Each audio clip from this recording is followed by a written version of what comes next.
Kasih ya.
Bu Yola, Bu Lia, tolong on cam ya, wajib.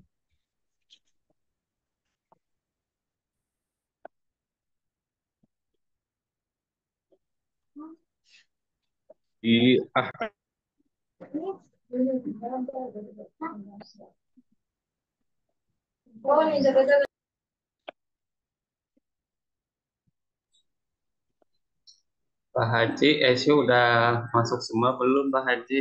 Si absen.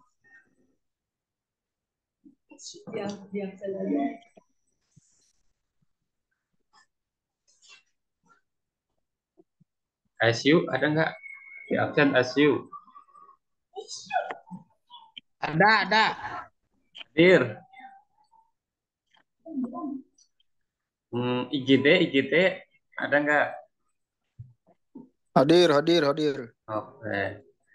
Ada. Lantai 2,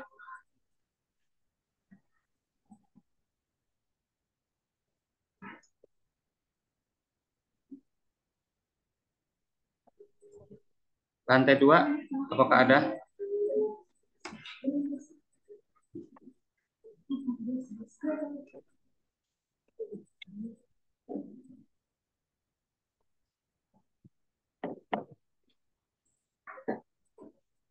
Monitor lantai 2 ada yang udah masuk?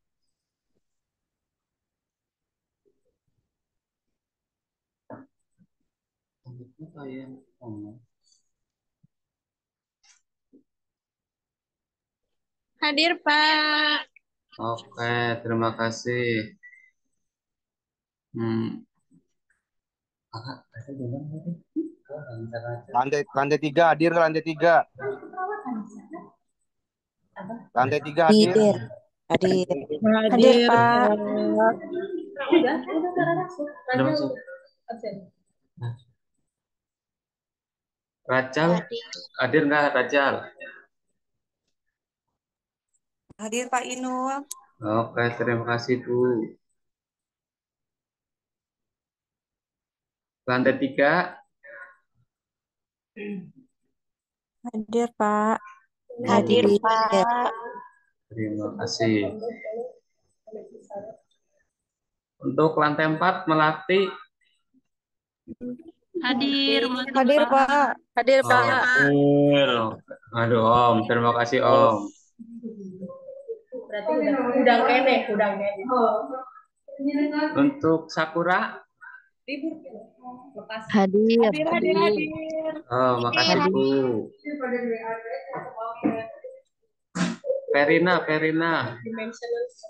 Hadir, Pak. Hadir. Ini baru 53 peserta ya, Mas. Harusnya 80 peserta, ini baru 83, udah setengah persen sih untuk kehadiran.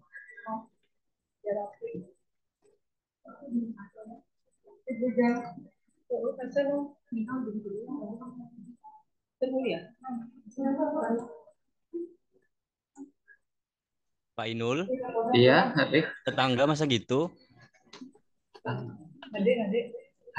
Oh ya, Hade. Belum di absen ya, Hade. Hade, gimana hadir? Kita kehabisan kertas Pak Inul. Kenapa kertas itu? Nanti jangan numpang ngeprint ya. Oh iya, siap. Hadir Pak Inul hadir. Ada hadir. Untuk IPS ini belum.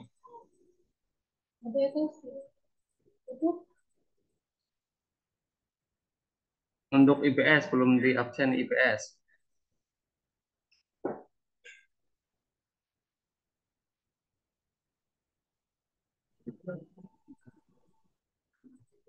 Pak Eko, masuk nggak Pak Eko?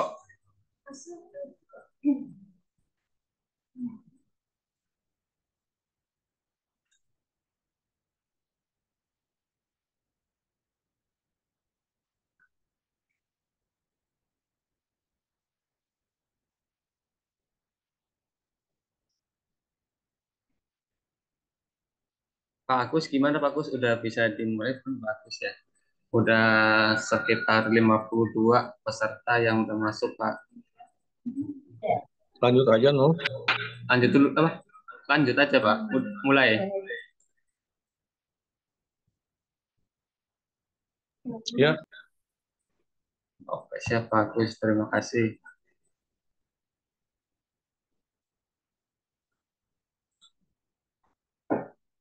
Bismillahirrahmanirrahim. Assalamualaikum warahmatullahi wabarakatuh. Waalaikumsalam warahmatullahi wabarakatuh. Untuk teman-teman yang udah masuk Zoom, jangan lupa absensinya ya diisi. Terus ini yang udah pelatihan Zoom sekarang ini tentang balance cairan. Pasti teman-teman udah pernah ngisi lah tentang IWL, cara ngisinya udah tahu, udah paham. Balance cairan, ada yang lantai 2 balance cairan apa ya setahunya teman-teman? Lantai 2 yang menjawab. Setahu teman-teman balance cairan apa? Halo, lantai 2.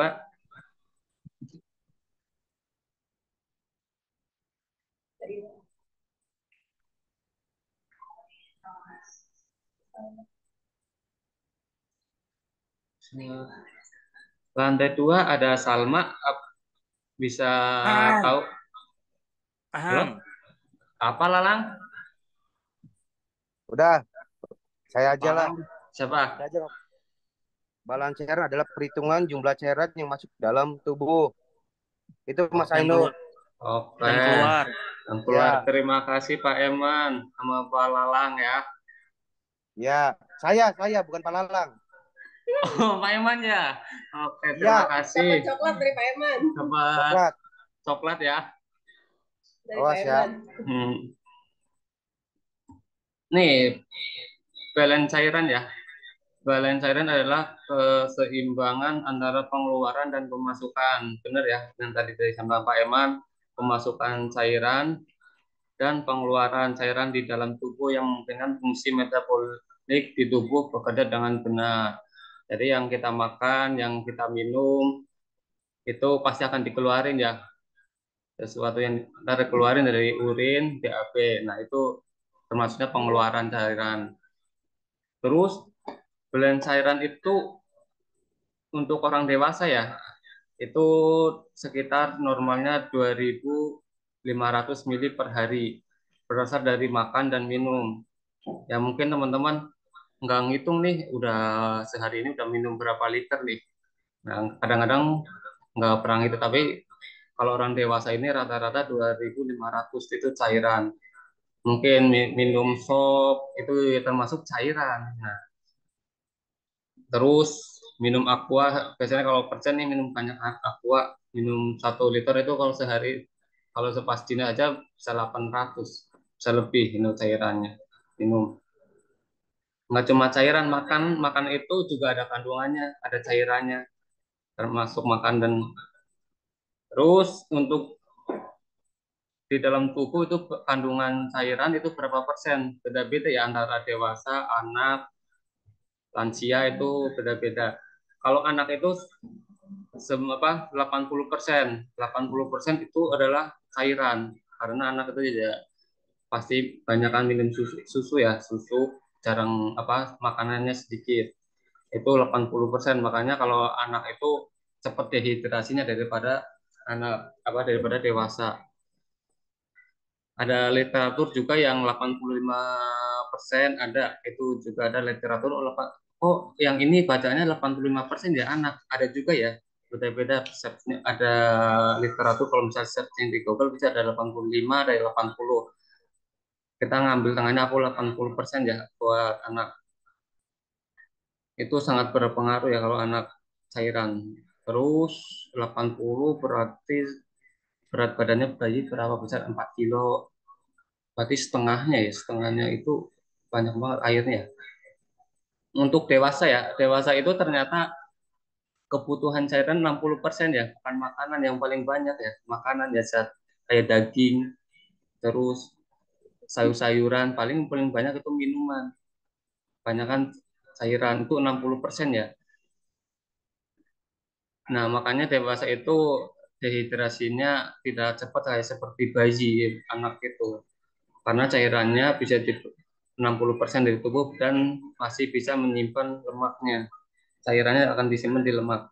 Terus semakin nambah dewasa terus lansia. Kenapa lansia itu 50%?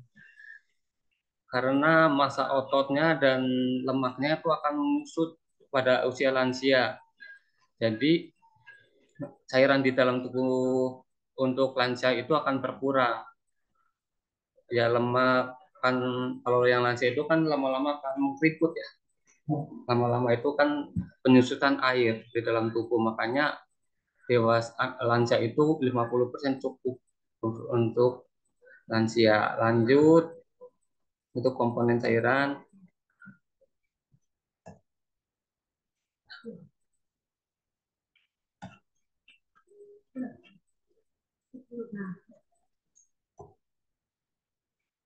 Ini teman-teman yang kalian sering di itu dan di IWL ya, di form cairan IWL ya, rumus balance cairan. Di sini balance cairan adalah sama dengan cairan masuk input dan dikurangi cairan keluar output totalnya. Nah, teman-teman kalau ini dijumlah rata-rata yang normalnya itu 200 sampai 400 mili per hari. Makanya akan di itu 1 kali 24 jam.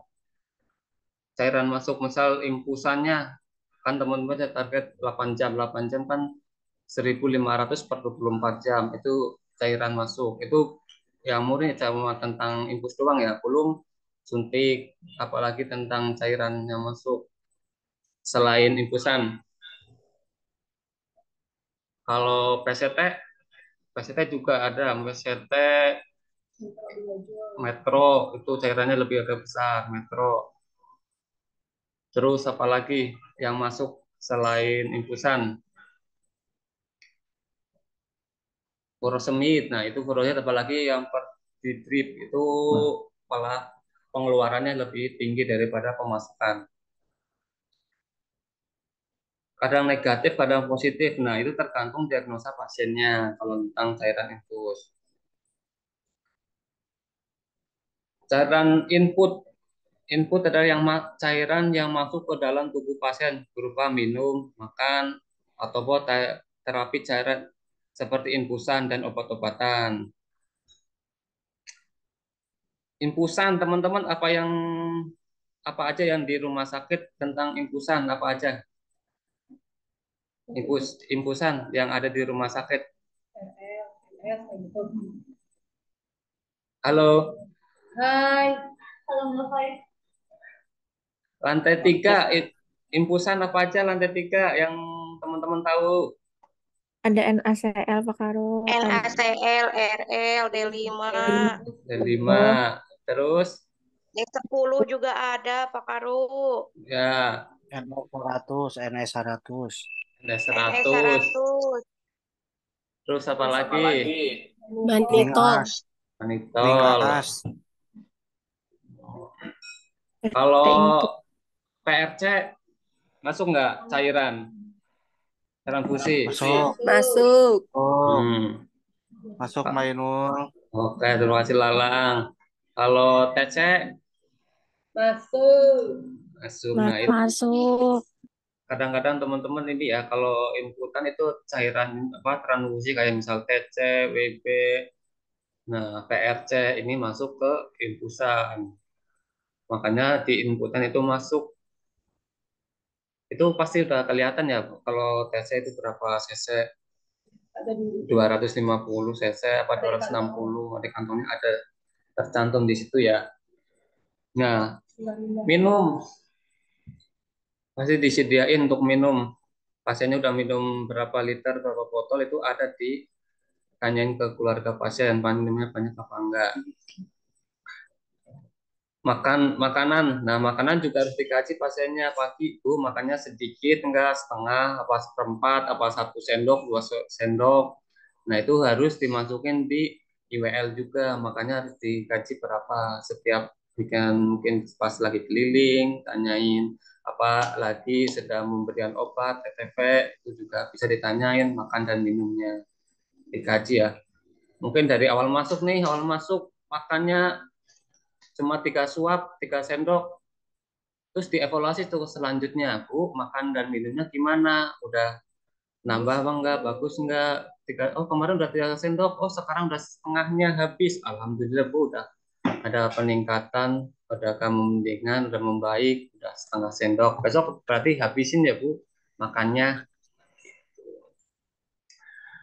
Terus ini inputan ya buat masukkan cairan. Terus obat-obatan yang tadi kita jelasin ya kayak Metro, PCT itu juga masuk ke infusan, berarti lebih bisa kalau misalnya 20 TPM itu lebih dari 1.500 per 24 jam cairannya yang masuk bisa lebih.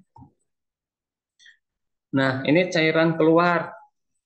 Cairan keluar apa aja teman-teman? Cairan keluar ini bisa urin, bisa urin, muntah, feses, keringat. Bisa keringat ini maksudnya ke IWL ya. Drain. Drain, terpasang drain itu juga bisa, pasang NGT juga bisa. Kadang-kadang pasien yang puasa dengan Ilius, nah itu terpasang di drain. Itu harus teman-teman harus diobservasi ya.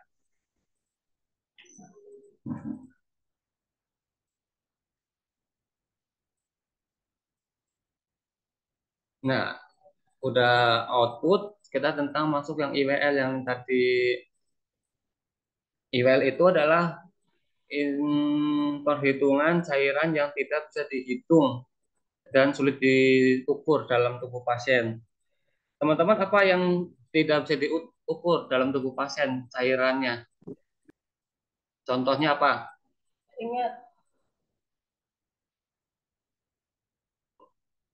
Melati, contohnya apa buat yang tidak bisa diukur? Halo,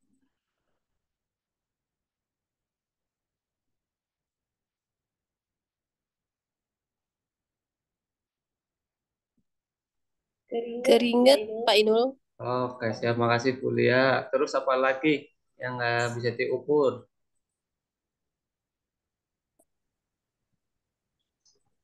Mungkin Perina,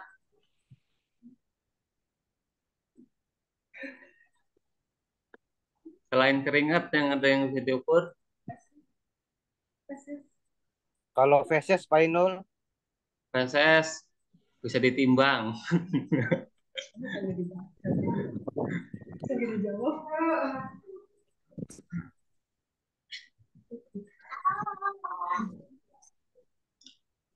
Kalau kita nafas, bisa diukur nggak uap kita? Kalau kita lagi nafas nih, ke kakak ada ya, kagak bisa uap. Mas Inul, Nah, kagak itu bisa. bisa uap kita. Kalau pagi-pagi kan kita nguap ke berat embun itu.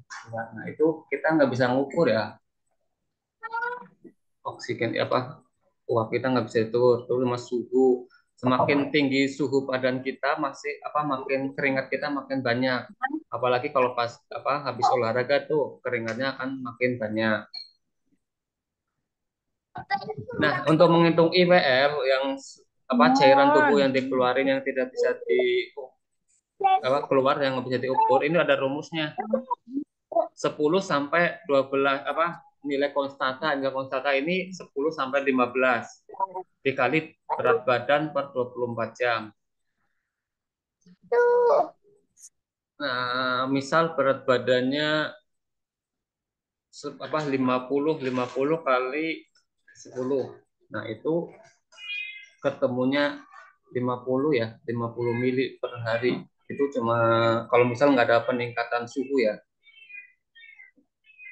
Kalau nggak kita ngambilnya yang 15. Itu juga bisa. Itu 10 sampai 15 itu akan ketemunya normal ya, nilai normal tentang normalnya pengeluaran cairan dalam tubuh pasien yang tidak subur.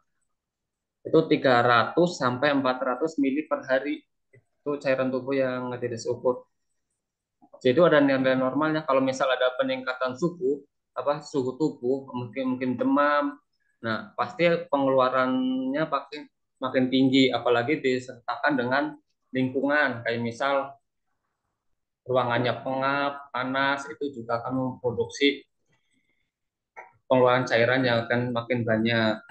Kayak kalau yang orang apa dalam sehat, misal olahraga juga cairannya akan makin banyak pengeluarannya.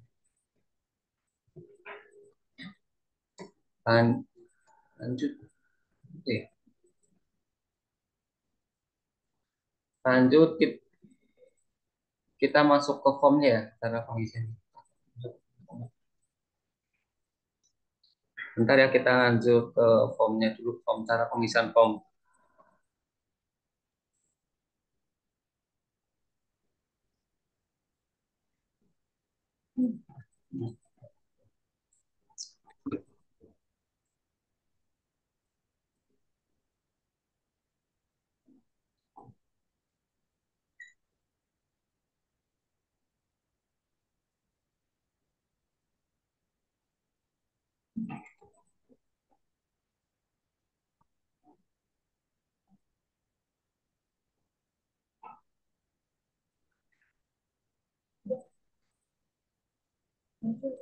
Teman-teman formnya udah kelihatan yang setiap hari diisi?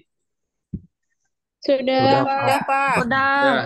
Nah, ini ya teman-teman yang tadi rumusnya yang sudah dijelasin, kita akan masuk ke cara pengisian formnya. Nah, di sini ada identitas yang lupa harus diisi, tanggal hari pertama, hari kedua, hari ketiga juga harus diisi tanggalnya, jangan lupa. Itu hari pertama, hari kedua juga harus diisi. Terus berat badan, kenapa berat badan ini harus diisi? Makanya karena tadi ada kan disebutkan di IWL ya. Di IWL juga harus disebutkan berat badannya, makanya berat badan di sini harus dimunculkan. Buat menghitung IWL, kalau berat badannya nggak ada, gimana cara menghitung IWL-nya? Terus ini tingkat kesadaran, PCS-nya juga harus dicantumin. Hasil laboratorium, kalau misal ada cek pengisian laboratorium, kita masukin misal pasien dengan DHF. Nah, itu buat observasi, ada peningkatan nggak? Peningkatan cairan, misal takutnya dehidrasi, sebelum ada dehidrasi, hasil labnya juga udah bisa dilihat dari tanda-tanda pasien hipovolemia dari hasil lab. Mungkin tambahan pemeriksaan khusus, mungkin EKG ronsen tindakannya, terus EKG juga dimasukin. Program konsul, mungkin konsul ke dokter lain, dokter seperti saraf apa ke dokter fisioterapi juga masuk. Misal kalau ada rencana tindakan operasi bisa pemberian oksigen, ini juga pemberian oksigen juga berpengaruh. Terus pasiennya bisa nggak mobilisasi miring kanan, miring kiri, ini juga ditulis mobilisasinya gimana. Nah, tentang diet, ini diet juga berpengaruh ya teman-teman pasiennya. Diet ini bisa konsul ke ahli gizi ya. Masalah dietnya ntar di situ, ini dietnya diet apa, pasien apa ya? Pasien misal pasien DM, bisa ke konsultasi ke ahli gizi dietnya apa, terus di sini. Nah, CM itu cairan yang masuk. Nah, cairan yang untuk tadi kita bahas adalah infusan. Infusannya jalan nggak teman-teman? Misal dinas pagi jam 7 sampai jam 2. Nah, di sini setelah kita merawat pasien selama 1 kali 7 jam, nah kita akan menghitung cairan selama dinas ini yang masuk berapa. Nah, akan misal masuk jam 7, teman-teman udah ganti berapa kali di situ, misal sekali, tapi itu yang tadi itu sisanya belum semuanya, apa sih, nggak satu utuh cairannya ya. Misal di sini saat 20 ppm, 80 ppm, ntar jam 12 apa 1 jam sebelum operan kita cek ke pasiennya habisnya berapa, yang tadi ganti jam berapa, misal ganti jam 7, sisa tinggal 200, berarti yang masuk 300 cc, itu tinggal dikurangin. Kalau misalnya tadi nggak genap ya tinggal berapa, sisa yang tadi tambahin sisa yang masuk yang udah diganti sampai jam 12 apa enggak jam 1, ditotalin semuanya. Terus sama minum nah minum ini juga harus pengaruh ya, minumnya berapa cc, berapa botol. Aku kan udah tahu lah, aku gelas itu 250 mili, itu aku gelas yang kecil yang kita minum itu habis berapa. Apalagi kalau yang pasien-pasien CKD on HD itu akan dibatasin ya. Itu kalau CKD on HD untuk 1 hari berapa ya Pak Wisnu biasanya? 500 cc Pak Inul. 500 cc dalam 1 hari, Iya, kebutuhan dalam 1 cairannya. hari. Betul. Oke, siapa ini Pak Ipan? Pak Ipan. Oke ya, terima kasih Pak Ipan. Baik, Nah, sama-sama Pak Inul. Sama-sama. Nah, itu lebih sedikit ya, jadi ya pemasukannya. Jadi kita ngasuh ke pasien bukan tulis aja di sini 800 ya. Pasien CKD juga ternyata itu dibatasin cairannya, selain dari minum ya infusannya juga dibatasin. Di lantai 3 itu sering tuh pasien-pasien CKD Imbusannya pasti standby, nggak mungkin jalan, cuma di drip furosemid. Minumnya juga harus dibatasin, diedukasi keluarga pasiennya. Ternyata itu 500 satu kali 24 jam. Nah, berarti di bednya pasien disediain lah botol satu. Ini Bu, jangan banyak-banyak di situ. Ada botol 1 liter. Ini buat pengunjung pasien ya nggak usah, kalau pengunjung pasien taruh disingkirin biar terkontrol pasien itu minumnya satu hari itu 500 cc per 24 jam. Ntar kalau besok paginya udah habis ya taruh lagi gitu. Terus makan dan plus NGT nih, makan atau NGT ya. Maksudnya makan atau NGT gimana nih? Nah, pasien ini ya terpasang NGT apa enggak? Kalau masang taruh NGT berarti kan minumnya itu pas cairan yang bisa dihitung kalau pasien terpasang NGT. Misal sekali minum pasang NGT itu berapa cc itu udah ada udah dikasih sama gizinya, biasanya ada yang 250, ada instruknya 250 kali 6, berarti 200 itu per 6 jam dikasih. Misal jam 10 dikasih, berarti 6 jam lagi ntar dikasih lagi minum, itu harus sekali diminum. Makanya kita bisa dihitung berapa cc karena pakai NGT minumnya. Jadinya diit pasti susu cair, nggak mungkin NGT itu jadinya nasi yang nggak mungkin masuk atau makanya pasti bisa dihitung kalau pasiennya terpasang NGT. Terus makan yang tadi aku jelasin ya setengah apa seperempat apa 2 sendok 3 sendok. Makanya ada hari pertama, hari kedua, hari ketiga akan dihitung. Oh, hari pertama 2 3, hari kedua udah setengahnya. Alhamdulillah ada peningkatan, kondisi pasien membaik dari lihat dari makan dan minumnya. Hari pertama, hari kedua nggak ada perubahan. Hari kedua malah muntah-muntah, mual-mual.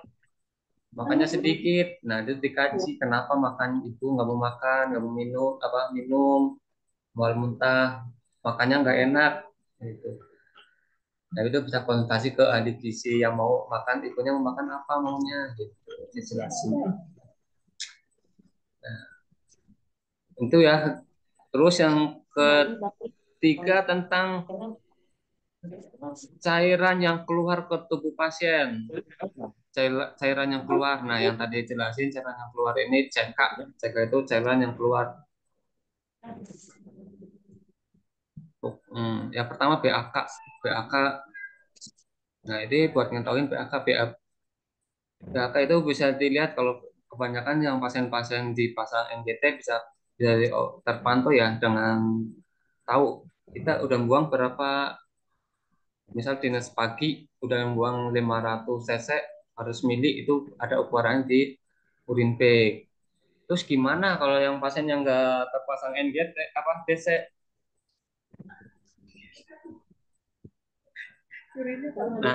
Nah itu kan kita nggak bisa mengkaji berapa kali ya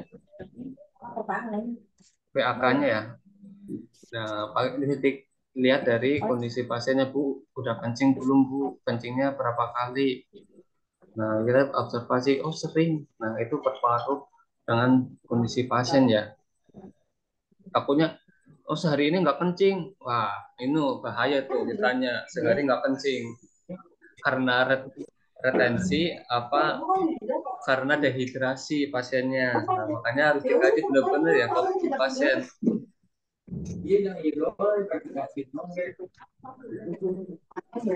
Nah, itu teman-teman ya. Dari sini juga bisa observasi sebelum tanda-tanda vital ada perubahan, itu juga bisa diobservasi dengan BK dan CM ya. Takutnya dehidrasi. Nah, makanya impulsnya jalan apa enggak. Nah, yang kedua ada mual muntah atau drain. Nah, ini pasien yang muntah terus juga dikaji berapa kali muntahnya, banyak enggak,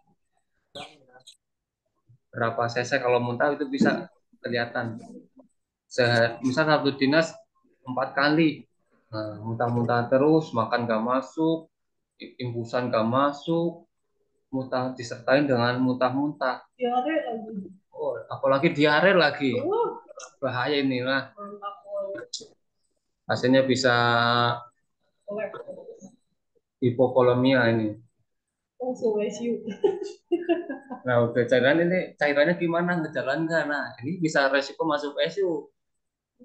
Aduh, bahaya nih. Terus dua kemana? drain. Nah, apalagi pasiennya ini terpasang drain.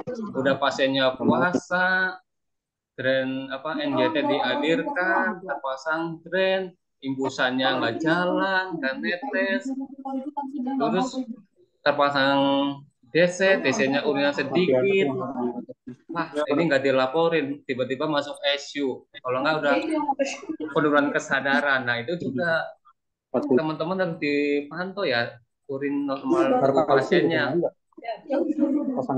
Dari sini juga penting buat ngetahuin kondisi pasien biar nggak takut dehidrasi.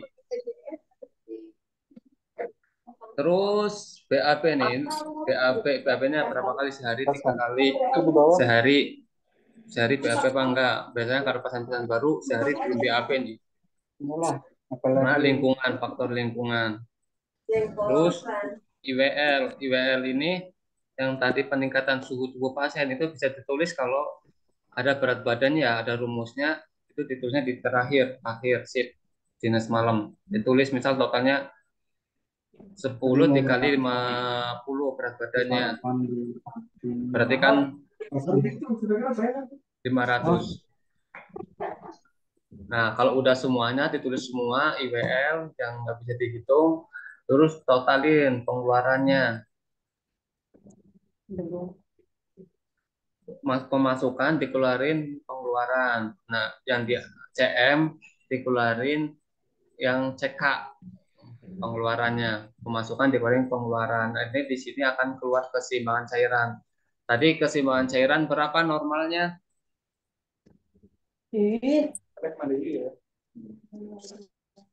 Halo guys. Ya, Tadi keseimbangan cairan berapa normalnya? 300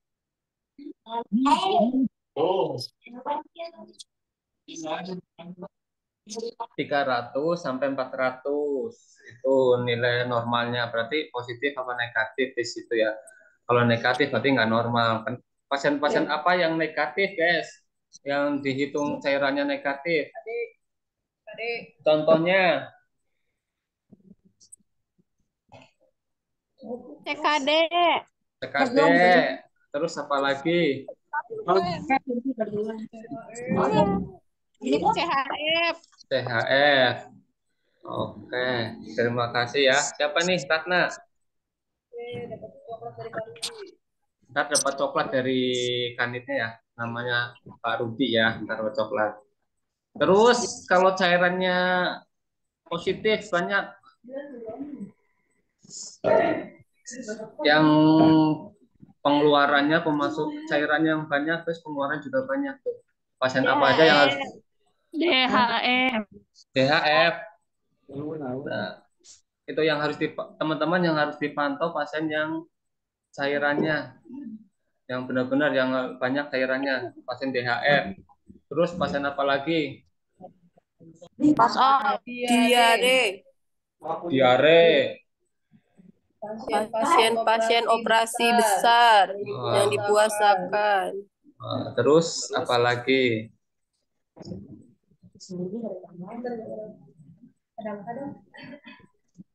Terus pasien yang itu kombustion, nah itu luka bakar, itu juga harus diobservasi cairannya ya. Jangan-jangan cairannya kurang nggak sesuai instruksi ya, ini juga bahaya.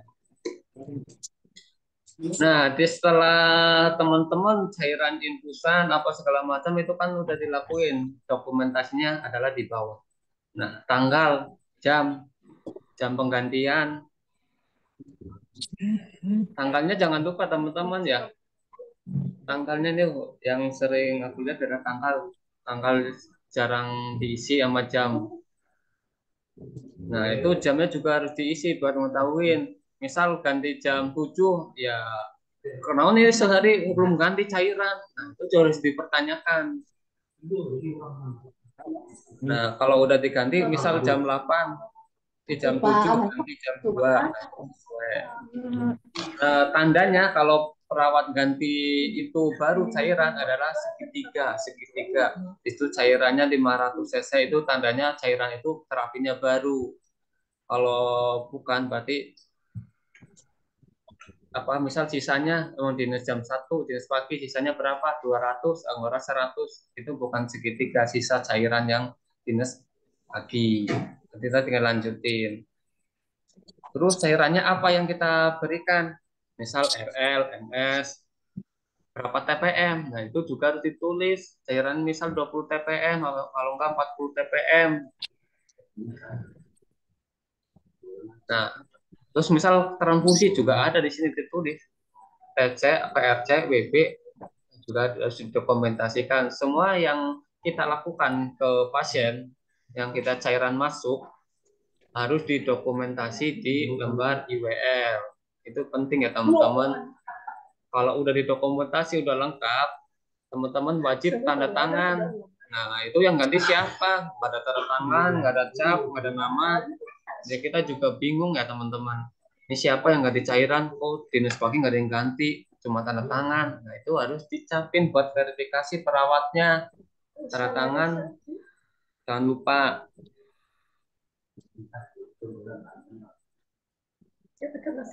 Nah, itu teman, itu IWL yang terakhir.